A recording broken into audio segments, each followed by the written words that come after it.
आमचे आजोबा, आमचे पणजोबा, आमचे वडील हे मोठ्या मोठ्या सीटवर तांडेलगिरी करायचे. म्हणजे कॅप्टनच्या वरचं म्हणून आमचं सरनेम तांडेलकर. अच्छा. कैलास तांडेल. आम्हाला शिक्षक होते शाळेत, इकडचेच होते. एक लोक नारळांच्या झाडांचा स्टेप म्हणजे भोगवे बीचच तयार केलंय बघा. वरचं दबड आहे, खालचं राईट, बरोबर. आणि हे त्याचं शरीर. हे आहे क्रोकोडाईल शेप. हे असं दिसतंय बरोबर. म्हणजे आपण क्रोकोडाईलच्या तोंडातून जाऊन आलो सकाळी. माहित नव्हतं. कोणाची निर्मिती सावंतचं पिक्चर, त्यामध्ये ते गाणं होतं बघा, गळ्यांचा गळी सोडून. इथलं गाणं भोगवे मध्ये ना आलो भोगवेला. गाडीने आलो, थांबलो तिथं. ते आहे ना ते तिथे बसायला आहे ना असं सर्कलला, तिथंच बसलो ना आम्ही. काय बेबी राणी? बेबी राणी म्हणजे राणी राणी. भोगवे बीच फिरून आल्यानंतर आम्ही थोडा आराम केला ना. आता आम्ही देवबाग बीच फिरायला चाललोय. देवबाग बीच आणि तारकर्ली. तर लास्ट स्टॉप जो आहे तो देवबाग आहे. तर देवबागला आधी जाऊन तिथे फिरून मग पाठीमागे येताना तारकर्ली बघायचा प्लॅन आहे. गाडी येते. इथे रस्ते जे आहेत ना कोकणात अतिशय लहान आहेत, त्याच्यामुळे ना अगदी तुम्हाला काही अंतर जायचं असेल तर बराच वेळ लागतोय. छोट्या छोट्या रस्त्यावरून अगदी 2 गाड्या जर मोठ्या आल्या तर त्या बसत नाहीत, त्याच्यामुळे थोडासा वेळ लागतो. आता हे अंतर जे आहे ते अतिशय कमी आहे, साधारण 8 ते 9 किलोमीटरचं आहे. पण तरी सुद्धा तिथे जाण्यासाठी अर्धा तास तरी लागतोय. ऑलमोस्ट पोहोचत आलो तरी अजून 3.5 किलोमीटर आहे. देवबाग विषयी बरीच माहिती तुम्हाला या व्हिडिओमध्ये मिळणार आहे आणि तेही चक्क एका तांडेल जे आहेत त्यांच्या तोंडूनच तुम्हाला माहिती ऐकायला भेटणार आहे. त्याच्यामुळे कृपया हा व्हिडिओ शेवटपर्यंत नक्की बघा. तर बऱ्याच जणांना माहिती असेल किंवा नसेल, तांडेल जे असतात ते नाव म्हणा किंवा जहाज असेल, त्या आरमाराचे जे प्रमुख अधिकारी असतात त्याच्यात सगळ्यात उच्च लेवलला काम करणारे असतात तांडेल. तर देवबागमधले जे स्थानिक रहिवासी आहेत तांडेल, त्यांनी आम्हाला मार्गदर्शन केलं आणि त्यांनी त्यांच्या नावेतून घेऊन आम्हाला बरीच म्हणजे आजूबाजूचे पॉईंट दाखवले. तर देवबागमध्ये बरेचसे पॉईंट आहेत, जसं की क्रोकोडाईल, खेकडा, मिनी केरला किंवा तिथे त्रिवेणी संगम सुद्धा आहे, सीगल पॉईंट आहे, सुनामी आयलंड आहे. तर असे बरेचसे पॉईंट आहेत. तर ते आपल्याला नावेतून घेऊन त्या ठिकाणी प्रत्यक्ष दाखवतात. तर हे सर्व ज्या गोष्टी आहेत म्हणजे देवबागविषयी आणि आजूबाजूच्या पॉईंटविषयी जी माहिती आम्हाला दिली ती तांडेलांनी दिली. त्याच्यामुळे हा व्हिडिओ खूप खास होणार आहे. तर तुम्ही शेवटपर्यंत बघा आणि तुम्हाला व्हिडिओ कसा वाटला तेही मला नक्की कॉमेंट करून सांगा. आता मी देवबाग बीचवरती आलोय आणि इथून बोटिंग राईड करायची आहे. तीही साधारण 12 पॉईंट दाखवणार आहेत. तर या बोटमधून आम्ही निघालोय. फर्स्ट टाइम असा एक्सपिरियन्स घ्यायचा आहे, बघूया. फायबर आहे ना हे मालवण तालुका इथे संपलं. ओके. पुढे ही नदी, या साईडने 2 नदी आलेल्या आहेत. एक कर्ली नदी, एक पोई नदी. कर्ली कोणती नदी? इकडे. आणि पोई नदी. अच्छा. नदीचा उगम झालाय तो शिवापूरला जातो, माणगाव साईड. आणि पोई नदी आहे ती कोरळ्या गावाला गेली. अच्छा. अशा 2 नदी आहेत बॅक साईडला आपल्या. आणि तो पलीकडचा अरबी समुद्र आहे. ओके. अरबी समुद्र हा तिकडे संगम आहे. संगमकडे आपण जाणार आहोत, परंतु हा आपल्या देवबागचा एंड आहे. आपल्या गावाच्या तिन्ही बाजूने पाणी. तो पलीकडचा अरबी समुद्र आहे, तिकडे संगम आहे आणि या साईडला नदी आहे. असं तिन्ही बाजू 100 मीटरचा डिस्टन्स आहे नदी आणि समुद्राच्या. त्यात आम्ही लोक वस्ती करतो. परंतु इथे जर तुम्ही बघितलं लोकांच्या वस्ती आहेत ना, तिथे स्मशानभूमी. स्मशानभूमी त्याच्या बाजूला शिव मंदिर. ते भोगवेवरनं येताना दिसतं हे वरचं ना. देवबाग म्हणजे 1 नंबर म्हणजे तुम्ही ह्याच्यात बघलात नेटवर तर 1 नंबर मध्ये देवबाग येतो. हो हो हो. कारण ते तिन्ही बाजूने आयलंड तसंच आमचं गाव आहे. तर या गावाला शिव मंदिर आहे. तुम्हाला काय लागतं, मेलेल्या माणसाची चिताभस्म बरोबर. आणि ते त्याला अर्पण करून झालं की राहिलेली अस्थि या संगमात विसर्जन केली जाते. त्याचा मोक्ष शिवपदाला होतो. असे तीर्थक्षेत्र आहे. अच्छा हा प्लस इथे जर तुम्ही पिंडदान वगैरे केलं इथे तर इतर ठिकाणी तुम्हाला 2 तास 3 तास असे लागतात. आणि इथे जर पिंडदान केले तर 5 ते 10 मिनिटात काकस्पर्श होतो. ओके हा हा तीर्थक्षेत्र आहे. डॉक्टर दत्ता सामंत कामगार आघाडीचे अध्यक्ष होते, ते आपल्या देवबागचे. तिथे त्यांचं घर आहे. तर ते मरायच्या अगोदर आपल्या मुलांना सांगून ठेवलं होतं, मी मेल्यानंतर माझी जी अस्थी आहे ती देवबाग संगमातच विसर्जन करा. तर मुलं म्हणाले, का पप्पा, आपल्याजवळ भरपूर पैसा आहे ना, आम्ही चांगल्या तीर्थक्षेत्रात जाऊन विसर्जन करू शकतो. तर त्यांनी काय सांगितलं, अरे मुलांनो, हे जर तुम्ही मला शिकू नका, कारण मी पूर्ण जग फिरलो आहे. त्याच्यामुळे मला जगात कुठे काय आहे चांगलं आणि कुठे वाईट आहे याचा अंदाज मला आहे जास्त. तर आपल्या देवबाग मध्ये जे तीर्थक्षेत्र आहे असं तीर्थक्षेत्र शोधून सापडणार नाही. तर मुलं म्हणायला, एवढं आहे तरी काय देव त्याच्यात. तर तिथे संगम आहे, त्रिवेणी संगम. बरोबर. त्याच्या बाजूला स्मशानभूमी आहे आणि तिथे शिव मंदिर आहे. असं तीर्थक्षेत्र लाभत नाही, कारण ती तू अस्थि जी सोडणार आहेस, विसर्जन करणार आहे, तर ते अस्थि डायरेक्ट शिवचरणी अर्पित होणार आहे. बरोबर. असं तीर्थक्षेत्र लाभत नाही. आणि इथे ह्या आमच्या संगमला काही तुम्ही सोडा ते तुम्हाला पुनश्च भेटणार नाही, कारण ते प्रवाह आहे. प्रवाह असल्यामुळे ती तुम्हाला किनाऱ्याला येऊ शकत नाही. ते गेलं, अर्पण झालं. अर्पण झालं. बरोबर. असं तीर्थक्षेत्र पाहिजे, नाहीतर ते तिथेच राहिले पायाखाली सोडलेलं, तसं नाही उपयोगाचं. बरोबर. ते आहे वाहत्या पाण्यात, कारण ते पुढे चालायला पाहिजे ती. हा. हे निसर्गाची रूल आहे ना, तो पुढे चालायला तसंच राहून उपयोगाचं. अच्छा सॉरी, मला जास्त वेळ लागतो याच्यासाठी. आमचे आजोबा, आमचे पणजोबा, आमचे वडील हे मोठ्या मोठ्या सीटवर तांडेलगिरी करायची. म्हणजे कॅप्टनच्या वरचं म्हणून आमचं सरनेम तांडेल.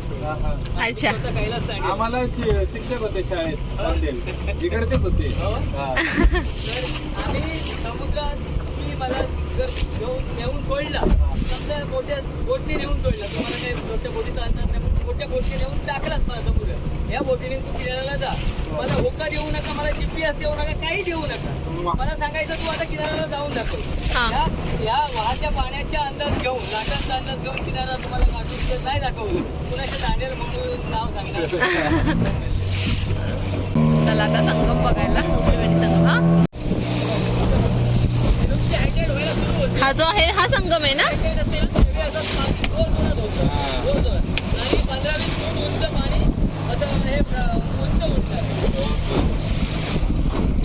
हा संगम होत. हा संगम इकडे एक लाट, तिकडे एक लाट देते. हो बरोबर. येस. दिसतं का? हा हा हा. हे कुठलं आहे? कुठून चालली आहे? तिकडे बघा, बोट कुठून चालली आहे आणि आपण कुठून चाललोय. हे कुठलं आहे? आणि माझ्यापेक्षा मोठ्या बोटी घेऊन चालले. हो, ते बोट आहे, छोटी आहे पण त्याच्यापेक्षा भारी. हे बघा, माझा भाऊ याच्यापेक्षा छोटी बोट घेऊन लाटात बघा. भाऊ आहे का? हा, सक्का भाऊ आहे. अच्छा. आपण तिथे होतो सकाळी, भोगवे बीचला होतो. ते भोगवेच आहे. इकडे बघा. हा हा, ते भोगवेच आहे ना? हा हो हो तेच आहे. इथे जाणार आपण. हा थांबा बघा ते काय सांगतात. संगमातून समुद्रात जाण्याचा मार्ग, इथे मध्ये लाटण आहेत बघा. ते शेवटचं एकच लाट भेटणार आहे. ते सध्या जास्त जंप होत आहे, त्याच्यामुळे समुद्रात अजूनपर्यंत जायला एंट्री नाही. अच्छा. आता आम्ही हे बघा इथून समुद्रात नेऊन तुम्हाला डॉल्फिन दाखवू शकतो. ओके. डॉल्फिन भरपूर आहेत, हजाराच्या बाहेर. डॉल्फिन पॉइंट हाच आहे का? हा हा, डॉल्फिन पॉइंट तिकडे आहे का? तिकडे. ओके. परंतु आम्हाला सध्या जायला Allowed. हा, हा, हा, बरोबर. गव्हर्नमेंट आता सध्या 2 नंबरचा भावटा लागलाय, झेंडा लागलाय गव्हर्नमेंटचा. त्याच्यामुळे म्हणजे काय, म्हणजे 500 ते 1000 किलोमीटर वरनं तुफान जाणार आहे. वारा. हा हा सूचन. हे बघा देवबाग बीच बघा, तिन्ही बाजूने पाणी. हे बघा इकडे बघा, हा. हा बीच साईड आहे, अरबी समुद्र बीच साईड. हा संगम साईड आणि ही रिव्हर साईड. 100 मीटरचं डिस्टन्स आहे, त्यात आम्ही लोक वस्ती करतो. बरोबर. तर तो लाईट हाऊस आहे सर, तो गाडीच्या आकारात. हो दिसला आम्हाला. पाण्यात गाय बसल्या दिसतो. हो. हा. याच्यावर नेव्हीचे लोक राहतात. ओके. 7-8 बिल्डिंग आहेत.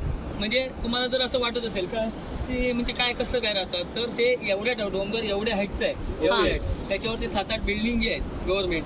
त्याच्यावर एक नारळाचं झाड आहे, त्याला गोड पाणी कुठून भेटतं हे आश्चर्य आहे. बोर वगैरे करून बघितलं तर पूर्ण अरबी समुद्र खारा पाणी, त्याला गोड पाणी कुठून भेटतं हे आश्चर्य आहे. प्लस त्याच्या तिथे खाली पायथ्यापाशी एक म्हातारीची चूळ आहे. युट्यूबला तुम्ही बघू शकता. म्हातारीची चूळ म्हणजे काय तर दगडाच्या आतमधनं खालून असं पाणी पोचते वर येतं असं आणि कारंजा कसा असा उंच उठतो त्याला म्हातारीची चूळ असं म्हटलं. त्याच्या आतमध्ये गेल्यानंतर एक कासव रॉक आहे.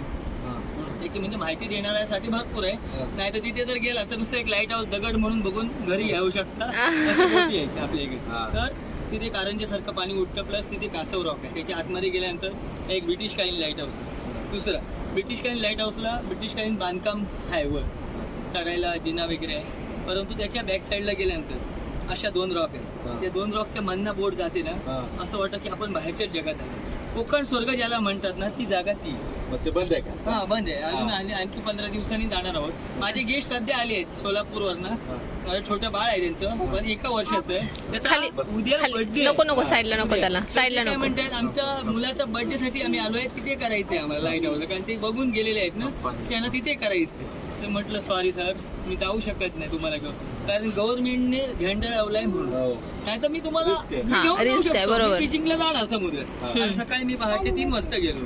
नाही थांब शर्विल नको तिथे. मला जायला काही फरक पडत नाही पण कस्टमरला न्यायचं म्हणजे वेगळं आहे. आमचं वेगळं आणि त्यांचं वेगळं आहे. आणि त्यांनी काही बिचाऱ्यांनी पाणीच बघितलं नाही डायरेक्ट आम्ही आगीत ढकलल्यासारखं झालं असं त्याच्यामुळे. तर पण लाईट हाऊस सांगत ते लाईट हाऊसला अशा 2 रॉकच्या मधनं जाते बोट आणि दुसऱ्या ठिकाणी अशी आतमध्ये बोट जाते आणि तशीच रिटर्न बाहेर येते. तर तिथला जो सीन आहे तो असा एवढा भारी आहे तुम्हाला कोणी विचारणार हे तुम्ही कुठे गेला होता हे आपल्या भारतात आहे की बाहेर आहे एवढं भारी सीन आहे. तिथे गेल्यानंतर लोक सांगतात आमच्या इथेच पैसे वसूल झाले. त्याच्या तिथे एक पूर्ण स्वीट पक्ष्यांचा रॉक आहे. ते स्वीट पक्षी म्हणजे 25 आता ते जाऊ शकत नाही ना तिथे बंद गव्हर्नमेंट. या अशा बोटीने जायला 1.5 तास लागतो यायला 1.5 तास लागतो. माझ्या बोटीने 1.5 तास लागतो जायला यायला 1.5 तास लागतो. बरंच लांब आहे ते. मला माहिती द्यायला 1.5 तास लागतो कारण तिथे जाऊन दगड बघून आल्यावर काय मजा नाही. साधारण सुद्धा नाही. ते आयलंड आश्चर्य आयलंड म्हणजे ते दरवर्षीला चेंज होणार आयलंड चेंज होणार. हे मे एंडिंगला नष्ट होतं आयलंड आणि नारळ पौर्णिमेला एका दिवसात आणून टाकतो निसर्ग. कुठे टाकेल हे कोणीच सांगू शकत नाही. कोणीच सांगू शकत नाही. ते निसर्गावर आहे. हे गेल्या वर्षी इथे होतं की आपल्या माझ्या भावाची बोट आहे ना तिथे आयलंड होतं. हेच आयलंड हे एका दिवसात नष्ट केलं तरी मे एंडिंगला आणि नारळ पौर्णिमेला पुरेशी आणून टाकलं इकडे. हे आता पुढच्या वर्षी इथे असेल हे सांगू शकत नाही. ते तिकडे असू शकतं. अच्छा त्याच्यामुळे देवबागचं लोकेशन दरवर्षीला वेगवेगळं त्या एका आयलंड हा चालेल.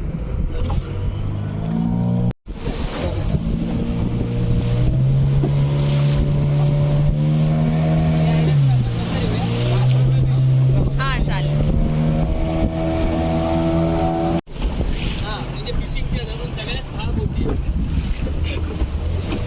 माझ्याजवळ बंगला वगैरे काय हा भोगे बीच आहे जिथे आपण सकाळी आलेलो. आजपर्यंत तिची सगळी म्हणजे कमाई आहे ती सगळी इथे संगमवर माझी टाकलेली जाळी बोटी म्हणजे जवळजवळ असं तर बोटी कोणाची निर्मिती सावंतचं पिक्चर त्यामध्ये ते गाणं होतं बघा गळ्यांचा गळी इथलं गाणं भोगे मध्ये आलो बोगवेला गाडीने आलो थांबलो तिथं ते आहे ना ते आहे तिथे बसायला आहे ना असं सर्कलला तिथंच बसलो ना आम्ही दुपारी होतो. तो टॉवर दिसतो ना छोटासा ती बनवली होती गव्हर्नमेंट. म्हणजे हा आमचा संगमचा पहिला संगम आमचा हा पहिला म्हणजे जवळजवळ 25 वर्षापूर्वीचा हा संगम. म्हणजे जवळजवळ त्यावेळी सगळ्यांच्या बोटी जायच्या मोठ्या या संगमात. परंतु आता असं झालं दिवस आतमधली वाळू काढायला लागले रेती त्याच्यामुळे तो गाळ काढल्यामुळे पुढचा गाळ पुढे सरकला आणि आमचा जो संगमचा जो भाग होता तो हा इथे वाळू पडली आतमध्ये इथे वाळू पडली त्यामुळे पाणी कमी झालं शॉर्ट पाणी. इथे डीप आहे इथे कमी आहे. अच्छा त्या साईडने गेला तर तिथे डीप आहे म्हणून ती आलो त्या साईडने बोटी जातात. पहिल्यांदा ह्या साईडने जायचं सगळं. अच्छा हा भोगवे बीच पूर्ण वेगवेगळं. इथे स्वच्छता अभियान मध्ये 1 नंबर येतो या बीचचा.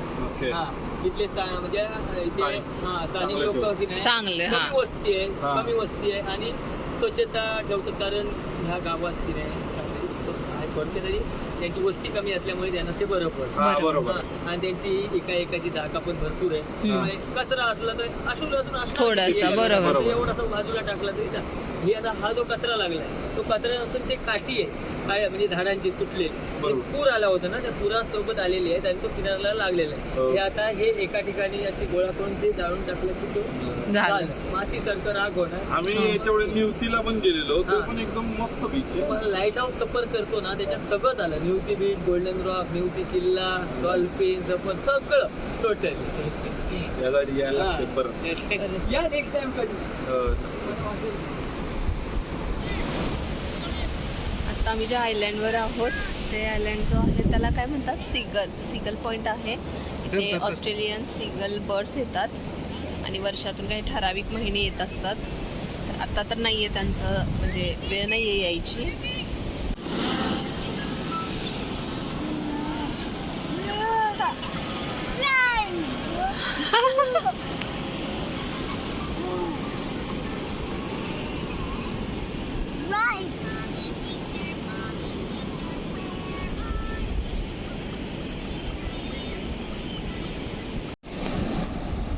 इकडे शर्विल तो त्याच्यानं ऑब्जेक्ट मधनं बाहेर आला. ए थांब शर्विल.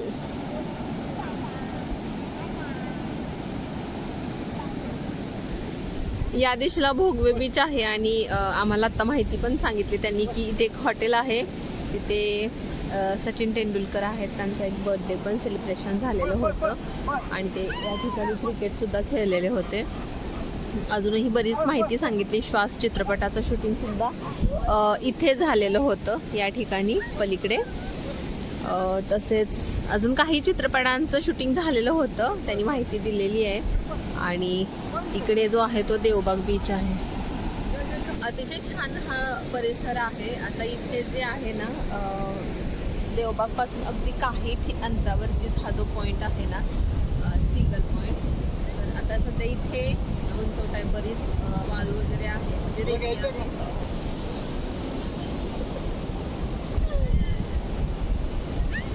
व्हिडिओ शूट करते आणि त्यानंतर ड्रोन शॉट घ्यायचे चाललेले आहेत. काही दंगा चालले. आमचे जे गाईड आहेत ते खूप गोष्टी आम्हाला सांगत आहेत आणि खूप चांगली इन्फॉर्मेशन देतात आणि अजूनही बरेच पॉईंट कव्हर करायचे आहेत. तर ते तिथे सुद्धा जायचे. तर चला आता थोड्या वेळात आम्ही निघू. हा पॉईंट तर बघितला, अजून बरेचसे पॉईंट आहेत ते कव्हर करायचे आहेत. तर आम्ही निघतो आणि सोबतच जे आमचे गाईड आहेत त्यांचा मी नंबरसुद्धा या व्हिडिओमध्ये सगळ्यात शेवटी देऊन ठेवले किंवा डिस्क्रिप्शन बॉक्समध्ये सुद्धा देईन. आता चांगले गाईड आहेत, खूप व्यवस्थित माहिती सांगतात आणि ते प्रॉपर देवबागचे आहेत. त्याच्यामुळे त्यांना खूप इन्फॉर्मेशन आहे. म्हणजे ते याच गावचे आहेत, स्थानिक आहेत आणि इथेच म्हणजे त्यांचे आजी आजोबा म्हणा, पणजी पंजोबा तिथून म्हणजे त्यांचं पूर्ण पिढ्या इथेच राहतात. त्यामुळे त्यांना बऱ्याच गोष्टी माहिती आहेत, व्यवस्थित माहिती आहेत. तर मी त्यांचा नंबर देऊन ठेवेन. जर कोणी इकडे आलं देवबागला तर नक्की त्याची बोट घेऊ शकता तुम्ही.